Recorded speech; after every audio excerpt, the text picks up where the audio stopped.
Daily వెళ్ళటము, daily రావటం, ఇది తను ఎప్పుడు చేస్తూనే ఉంటుంది డైలీ. కానీ ఆ 2 కిలోమీటర్స్ జర్నీలో మధ్యలో ఒక చర్చ్ ఉంటుంది. తను ప్రతిరోజు ఏం చేసేదనంటే ఇంటి నుంచి బయలుదేరేటప్పుడు ఒక గొడుగు తీసుకొని బయలుదేరాడు. దానిలో వెళ్తూ వెళ్తూ ప్రతిసారి చర్చ్ వచ్చినప్పుడు ఆ చర్చ్ గేట్ దగ్గర తన గొడుగుని ఓపెన్ చేసి లోపలికి వెళ్ళి ప్రార్థన చేసుకునేది. మళ్ళీ అదే గొడుగు పట్టుకొని బయటకు వచ్చేసి చర్చ్ బయటికి రాగానే గొడుగు మూసేసి మళ్ళీ స్కూల్కి వెళ్ళి మళ్ళీ రిటర్న్ ఇంటికి వెళ్ళిపోయేది. ఈవినింగ్ నెక్స్ట్ డే మళ్ళీ అదే రిపీట్ చేసేది. ఇంటి నుంచి బయలుదేరేది, చర్చ్ దగ్గరకు వచ్చేది, గొడుగు ఓపెన్ చేసి లోపలికి వెళ్ళేది, మళ్ళీ తిరిగి వచ్చాక గొడుగు మూసేసుకొని స్కూల్కి వెళ్ళేది, మళ్ళీ ఇంటికి వెళ్ళేది. ఇది ఒక వారం పాటు కంటిన్యూస్గా తను చేస్తూనే వెళ్ళేది. ఇది గమనించిన చర్చ్ ఫాదర్ ఎవరైతే ఉంటారో ఆయన ఒకసారి గమనించి ఒక రోజు ఆ పాపని దగ్గరికి పిలిచి, అమ్మ నువ్వు రోజు నేను చూస్తున్నాను, నువ్వు రోజు ఇంటి నుంచి బయలుదేరుతావు, నువ్వు స్కూల్కి వెళ్తావు, కానీ వచ్చినప్పుడల్లా నేను గమనించింది ఏంటంటే గొడుగు ఓపెన్ చేసి నువ్వు చర్చ్ లోపలికి వస్తున్నావు, మళ్ళీ తిరిగి వెళ్తున్నావు. సరే పోనీ ఎండ్ ఉంది అనుకుంటే నువ్వు ఇంటి నుంచి అలాగే వస్తున్నావు, మళ్ళీ చర్చ్ బయటికి వెళ్ళగానే గొడుగు మూసేస్తున్నావు, కానీ ఇది ఎందుకు చేస్తున్నావు అని ఒక క్వశ్చన్ అడిగి. సరే తను ఏమనిందనంటే ఫస్ట్ ప్రార్థన చేసింది, ఫాదర్ నా కోసం ప్రార్థన చేయండి, ఇదొక కార్యం కోసం నేను చేస్తున్నాను అని అంటే, సరే ఏంటమ్మా కార్యము అని అంటే నేను మీకు రేపు చెప్తాను అని అన్నాను. సరే ఇంకా ఫాదర్ గారు పెద్దగా అంత ఫోర్స్ చేయకుండా వదిలేస్తే నెక్స్ట్ డే మళ్ళీ తను ఏం చేసిందంటే తనతో పాటు ఒక 2 ఫ్రెండ్స్ని తీసుకొని వచ్చి ఆ చుట్టుపక్కల ఉండేవాళ్ళు వాళ్ళని తీసుకొని వచ్చి వాళ్ళతో కూడా తను అదే చేపించింది. అలా ఏం చేసిందంటే చర్చ్ దగ్గర రాగానే 3 గొడుగులు ఓపెన్ చేసి లోపలికి వెళ్ళేవాళ్ళు, ప్రార్థన చేసేవాళ్ళు, మళ్ళీ బయటకు వచ్చి మళ్ళీ గొడుగులు మూసేసుకొని వెళ్ళిపోయాడు. ఇక ఫాదర్కి కుదరలేదు. ఫస్ట్ ఒకళ్ళు అనుకున్నాము, ఇప్పుడు 5 అయిపోయారు, ఇదే చేస్తున్నారు ఏంటి అసలు కనుక్కుందామని కూర్చోబెట్టారు అనమాట. ఒకరోజు కూర్చోబెట్టి తనని అడిగితే ఆ పాప ఇచ్చిన సమాధానం ఎంత గొప్ప సమాధానం ఇచ్చిందనంటే, ఫాదర్ నేను మా డాడీ పొలం పని చేస్తాను, మా పొలంలో ఇత్తనాలు ఏదైతే నాటారో దానికి మాకు తగిన ఫలితం రావట్లేదు, కాబట్టి ఒక రోజు మా డాడీ బాధపడుతూ ఉంటే నేను వెళ్ళి అడిగితే మా డాడీ నాకు చెప్పింది ఏంటంటే, అమ్మ వర్షం వస్తే కొంచెం బాగా అవుతుందమ్మా, పంటలు వస్తాయి, కొంచెం బాగా వ్యవసాయం అవుతుంది, కొంచెం ఆదాయం వస్తుంది అని చెప్పాడు అన్నమాట. మరి తను ఏ ప్రణాళికతో తను అది అనుకుందో ఏమో లేదో తెలీదో, కానీ తను వచ్చి అది గొడుగు ఓపెన్ చేసి వచ్చి లోపలికి వస్తే అప్పుడు ఫాదర్ అన్నారు, సరే అమ్మ అది మీ నాన్నగారు చెప్పారు, కానీ నువ్వు ఇది ఎందుకు చేస్తున్నావు అని. అయితే మీరే ఇది దేవుడు వాక్యమే చెప్పింది కదా ఫాదర్, ఎక్కడైతే 2-3 కలిసి ఉంటారండి. అయితే సరే అమ్మ నువ్వు 2-3 చేస్తున్నావు, మరి ఏం చేస్తున్నావు అని అంటే, దేవుడికి తెలియాలి అనేసి నేను గొడుగులు ఓపెన్ చేసేసి, దేవుడా నువ్వు వర్షం కురిపిస్తావేమో, నేను అంబ్రెల్లా తీసుకొని వస్తున్నానని చెప్పింది. హల్లెలూయా. నేనే కాదు నాతో పాటు ఇంకో 5 కూడా తీసుకొని వచ్చాను అని అనమాట. అంటే ఇక్కడ మనం గమనిస్తే దీనికి వచ్చిన మన మూల అర్థం ఏంటనంటే, అంత చిన్న పాప అయినా కూడా తనకున్న నిరీక్షణ, the hope that God will definitely answer my prayer. Second, the faith, right? Hope, the faith, and last but not the least, which is always the first, is prayer. ఖచ్చితంగా తను ఎండ అని చూడలేదు, నడవాలని చూడలేదు, ఏం చేయలేదు, డైలీ ఆ నమ్మకంతో వచ్చి ఖచ్చితంగా ఫాదర్ మీరు చూడండి ఆ దేవుడు ప్రార్థన ఆలకించే దేవుడు, ఖచ్చితంగా మనకు వర్షం వస్తుంది అని చెప్పింది కాన్ఫిడెంట్. ఫాదర్ ఎంతో ఆనందపడ్డారు. అలాగే అందుకనే సంఘ ప్రార్థన అనేది ఈజ్ డెఫినెట్లీ మోస్ట్ ఇంపార్టెంట్. ఎన్నోసార్లు మన దాంట్లోనే మనం ఇప్పుడు బ్రదర్ చెప్పినట్టు సాక్ష్యాలు మనకి వారం పెరుగుతుంది. అఫ్ కోర్స్ మనము వ్యక్తిగతంగా మనము ప్రార్థన చేయొద్దని అనట్లేదు, మిరాకల్స్ జరగవని అనట్లేదు, కానీ ఒక ఉజ్జీవం, ఒక రివైవల్ జరగాలి అని అంటే అది సంఘ ప్రార్థన మాత్రం. హల్లెలూయా. కాబట్టి దీని గురించి అని నేను ఇవాళ కొద్ది విషయాలు మీతో పంచుకుందామని ఒక చిన్న ప్రణాళికతో నేను ముందుకు వచ్చాను. కాబట్టి Turn with me to 1 Corinthians. కొరింథీయులకు రాసిన పత్రిక మొదటి కొరింథీ 1 Corinthians chapter 1 verses 10. సహోదరులారా, మీరందరూ ఏకభావంతో మాట్లాడవలననియు, మీలో కక్షలు లేక ఏక మనస్సుతో ఏక తాత్పర్యంతోనూ మీరు సన్నద్ధులై ఉండవలననియు మన ప్రభు అయిన యేసుక్రీస్తు పేరిట మిమ్మల్ని వేడుకొనుచున్నాను. ఎంత గొప్ప వాక్యం అండి. ఇవాళ మన దగ్గర మన సంఘంలో మనం ఈ చేపట్టిన ప్రతి ఒక్క కార్యక్రమం కావచ్చు, మనం అందరం ఒకటే, which is nothing but unity. అది ఉంటే మనం ప్రార్థన చేస్తే ఒక సంఘం లాగా ఎన్నో ఎన్నో కార్యాలు, ఎన్నో కష్టాలు మనం చెప్పుకుంటాం. ఇక్కడ this is one place where we share all our happiness, troubles, everything. ప్రతి ఒక్కటి కూడా మేము అందరితో పంచుకుంటాం. అదే విధముగా మన కష్టాల కొరకు, మన ఆనందం కొరకు అందరూ ప్రార్థన చేస్తాం. దానికి ఎంతో పెద్ద రిజల్ట్ మనకు వచ్చే వారం సండేలో తెలిసిపోతుంది. ఇలా ఎన్నోసార్లు జరిగింది. కాబట్టి this is very very important. అలాగే మొన్న జరిగిన మెడికల్ క్యాంపు గురించి కూడా దేవుడు మనం పట్ల ఎంత గొప్పగా దీవించారు అని అంటే, ఆయన కూడా అక్కడి నుంచి చూస్తున్నప్పుడు, మన సంఘ ప్రార్థన వినినప్పుడు, ఆయన ఆలకించినప్పుడు, ఆయన ఇచ్చిన రిజల్ట్ ఒక్కసారి పైన నుంచి చూస్తే నేను అనుకోవటం అయితే, ఎందుకనంటే మొన్న నేను వచ్చినప్పుడు చూసినప్పుడు ఎంతో ఆనందంగా, ఐ ప్లీజింగ్గా అనిపించింది.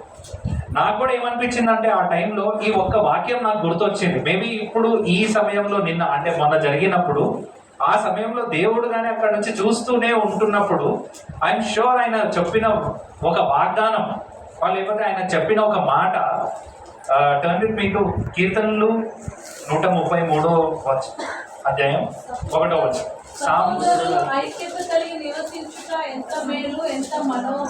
ఎంతో మనోహరం. జస్ట్ ఇమాజిన్, ఇది యాజ్ ఇట్ ఈస్ గా మొన్న జరిగింది ఇక్కడ. హల్లెలూయా. అది చూసినప్పుడు ఎంత మనోహరంగా ఉంది అని అంటే ఇంకోటి, మొన్న ఎంతో మంది గెస్ట్స్ వచ్చారు మనకి. మళ్ళీ వాళ్ళు ఎట్లా అంటే, they come from different religion. వాళ్ళకి మన గురించి పెద్దగా తెలియదు. కానీ మన వర్క్స్ అన్ని చూసి ఎప్పుడైతే సర్టిఫికేషన్స్ ఇచ్చారో బ్రదర్, అప్పుడు కౌన్సిలర్ గారు లేచి ఒకటే మాట అన్నారు. ఏమన్నారనంటే, బ్రదర్ నెక్స్ట్ టైం మీరు ఇట్లాంటి కార్యక్రమం ఏదన్నా చేపడితే మా వాళ్ళని కూడా ఇంక్లూడ్ చేసుకోండి అని అన్నారు. హల్లెలూయా. ఇది ప్రతి చోట జరగదు. ఎందుకంటే వాళ్ళు అనుకోవచ్చు, ఇది మా మతం కాదు, ఇది మా రిలీజన్ కాదు, వీళ్ళనేమో అడిగేది, వీళ్ళ దగ్గర ఎందుకు చేయాలి. కానీ దేవుడు ప్రణాళిక అలా ఉంటుంది. అందుకే అన్నారు, చూడటానికి ఎంతో మనోహరంగా ఉంటుంది. అట్ ద సేమ్ టైం ఆయన దగ్గర నుంచి మన ప్రార్థన ఆలకించినప్పుడు ఇదే విధంగా ఆయన మనల్ని బ్లెస్ చేస్తారని ఒక సాక్ష్యం ఇది. కాబట్టి ఇంకా ముందున్న దినాల్లో మనకి సంఘము ద్వారా ఒక ఉజ్జీవం, ఇలాగే ఎంతో మందికి లైఫ్ ఇస్తున్నట్టు ఉజ్జీవం, ఇది రివైవల్ ఇంకా చేపట్టాలని, అలాగే దేవుడు మన అందరి పట్ల దీవించి ముందుకు నడిపించాలని నేను కోరుకుంటున్నాను. అదేవిధంగా just turn with me to 1 Peter chapter 3. పేతురు రాసిన మొదటి పత్రిక 3వ అధ్యాయం 8వ వచనం. తుదకు మీరందరూ ఏక మనస్సులై ఒకరి సుఖదుఖముల యందు ఒకరు పాల్పడి సహోదర ప్రేమ గలవారును కరుణాచిత్తులను వినయ మనస్సులై ఉండుడి. ఆశీర్వాదములకు వారసులకు మీరు పిలువబడుతుంది కనుక కీడుకు ప్రతి కీడైనను, దూషణకు ప్రతి దూషణను చేయక. హల్లెలూయా. ఇప్పుడు మన సాక్ష్యాలు ఏంటంటే ఎంత నిజం అనిపిస్తుంది ఈ వాక్యాలన్నీ. ఎందుకనంటే ఒక్కొక్క కష్టం, ఇవాళ సిస్టర్ చెప్పినప్పుడు literally we were very feared. అంటే డెఫినెట్లీ అది ఒక టైప్ ఆఫ్ గూస్ బంప్స్ అన్నమాట. అసలు ఎలా హ్యాండిల్ చేశారు ఆ సిచ్యువేషన్ అనేది. అదే ఎందుకంటే తన వయసు కూడా పెద్దది కాదు. ఎగ్జాక్ట్లీ ఆ టైంలో నిజంగా ప్రభు కృప లేకపోతే అది అసలు చాలా అసాధ్యం. తను ఇంకా తన చిన్న కిడ్స్ ని తీసుకెళ్దాం అంటున్నాడు దేవుడి. హల్లెలూయా.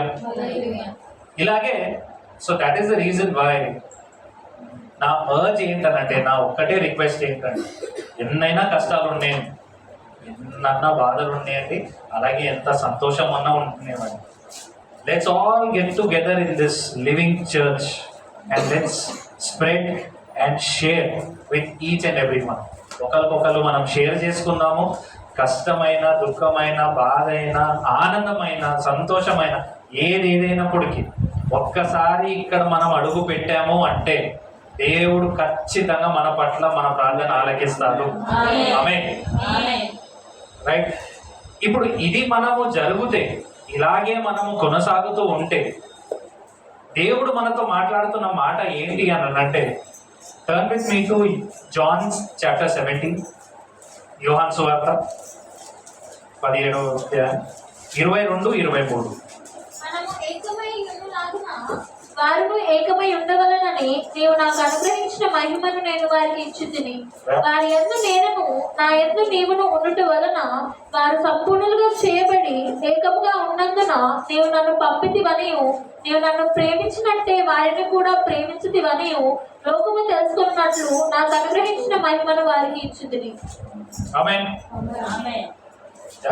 Such a beautiful word and English లో ఏంటంటే I in them and thou in me, we both make one perfect one. అంటే ఏంటి, ఇక్కడ మనం విడివిడిగా రావచ్చు కాదని కాదు, కానీ ఒక్కసారి మనము ఈ లివింగ్ చర్చ్ లో అడుగు పెట్టంగానే మనమందరం ఒకటే. హల్లెలూయా. కాబట్టి దీన్ని మనం ఇలాగే కొనసాగుతూ ఉంటే, ఇలాగే మనకి ఎన్నో విషయాలు ఉంటాయి ఇంకా సంఘం పరంగా, అలాగే ఈ చర్చ్ పరంగా మనం ఎన్నో కార్యక్రమాలు చేపట్టాలని ఎన్నో కోరికలు, ప్రణాళికలు, ఆశలు ఎన్నో ఉన్నాయి. ఇవన్నీ కూడా మనం ఇలాగే ప్రార్థన చేసుకుంటూ ముందుకు వెళుతూ ఉంటే ఖచ్చితంగా ఆయన ఏం చేస్తారు అనేది కూడా I come to the end of my sermon by Isaiah 58, యెషయా గ్రంథం 58వ చాప్టర్ అండ్ 9, 10 and 11. అప్పుడు నీవు పిలువగా యెహోవా ఉత్తరం ఇచ్చును, నీవు మొరపెట్టగా ఆయన నేనున్నానను. ఇతరులను బాధించుటయు, రేలు పెట్టి చూపి తిరస్కరించుటయు, చెడ్డదానిని బట్టి మాట్లాడుటయు నీవు మాని, ఆశించిన దానిని ఆకలి కొనిన వానికిచ్చి శ్రమపడిన వారిని తృప్తిపరిచిన ఎడల చీకటిలో నీ వెలుగు ప్రకాశించును, అంధకారము నీకు మధ్యాహ్నము వలె నుండును. యెహోవా నీకు నిత్యము నడిపించును, క్షామకాలమున ఆయన నిన్ను తృప్తిపరిచి నీ ఎముకలను బలపరచును. నీవు నీరు కట్టిన తోట వలెను, ఎప్పుడునూ ఉబ్బుకుచున్న నీటి ఊట వలెను ఉండదు. హల్లెలూయా. ఈ వాక్యంలో if you notice on the 9th verse, then shall thou call and the Lord shall answer. ఈ ఒక్క సెంటెన్స్ ఇఫ్ యు రిమెంబర్ ఎంత కాన్ఫిడెన్స్ ని మనకి ఇస్తుందండి. ఎస్, ఇది ఒక్కొక్క సమయంలో మనకి ఎంతో కాన్ఫిడెన్స్ ఇచ్చే వర్స్ ఇది. ఎన్నోసార్లు మనకు అనిపిస్తుంది కదా అండి, నాకు బాధ ఉన్నా, కష్టం ఉన్నా, ఎవరన్నా ఒకళ్ళు నా మాట వింటే ఎంతో ప్రాణం హాయిగా ఉంటుంది అని అంటారు. ఇవాళ రేపు మీరు చూస్తుంటే జరిగే ఏదైతే సిచ్యువేషన్స్ ఉన్నాయో బయట ఎంతో ఎంతో ఆందోళనగా ఉంది, ఎంతో ఎంతో ఇబ్బందిగా ఉంది. కాబట్టి ఇలాంటి టైం అప్పుడు మనకిచ్చే ఒకే ఒక కాన్ఫిడెన్స్ ఏంటంటే, మీరు నా ఎట్లా మీరు పిలిచినప్పుడు నేనున్నాను, నేను వింటాను అని దేవుడు ఎప్పుడైతే మనతో ఆ మాట మాట్లాడతారో ఎంతో కాన్ఫిడెన్స్ మనకి. ఒకటి, మనుషులు నీతో ఉంటారు, రేపు ఉండరు, కానీ మన దేవుడు ఎప్పటికీ ఎల్లప్పటికీ మనతోనే ఉంటాడు. హల్లెలూయా. కాబట్టి మరొకసారి ఈ సమయాన్ని నాకు ఇచ్చినందుకు పాస్టర్ గారికి thank you, sister thank you very much for being so humble and kind. ఎందుకనంటే మనకి మరొకసారి నేను చెప్తున్నాను, ఒక ఉజ్జీవం లాగా మన మెడికల్ క్యాంప్ జరిగింది. మరొకసారి ఇట్లాంటి ఇంకో ఎన్నో కార్యక్రమాలు ఈ సంఘము ద్వారా దేవుడు నడిపించాలి, చేపించి మనకి ఇంకా ముందుకు నడిపించాలని కోరుకుంటూ అదే ప్రణాళికతో thank you very much. Praise the lord.